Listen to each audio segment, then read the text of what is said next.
ગુજરાતમાં પેટ્રોલ અને ડીઝલની અછતની અફવાને લઈ અને અત્યારે સીએમ પણ સંબોધન કર્યું છે. તેમના દ્વારા પણ એક નિવેદન આપવામાં આવ્યું છે.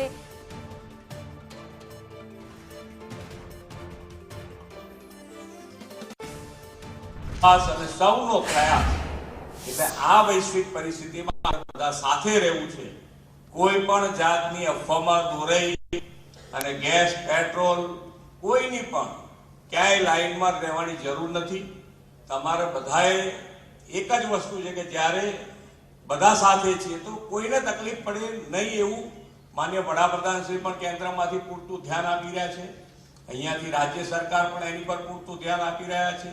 એટલે કોઈ અત્યારે કોઈ ડીઝલ પેટ્રોલ કે ગેસની કોઈની શોર્ટેજ નથી. બધાને પૂરતું મળી રહ્યું છે, મળી રહ્યું પણ છે અને મળી રહેવાનું પણ છે. તો આ બધા જ આપણે સૌ સાથે મળી અને આગળ વધીએ અને વિકસિત ગુજરાત માટે આપણે સૌ સાથે મળી આગળ વધીએ એ જ અભ્યર્થના. ભારત માતા કી જય, વંદે માતરમ, જય જય ગરવી ગુજરાત. તો મુખ્યમંત્રી ભૂપેન્દ્ર પટેલ દ્વારા પણ એક નિવેદન આપવામાં આવી ચૂક્યું છે અને તેમના દ્વારા પણ લોકોને એ જ અપીલ કરવામાં આવી રહી છે કે પેનિક થવાની બિલકુલ જરૂર નથી. અત્યારે ડીઝલ, પેટ્રોલ અને ગેસ ત્રણેયનો જથ્થો છે તે ગુજરાતની અંદર વ્યાપકપણે ઉપલબ્ધ છે.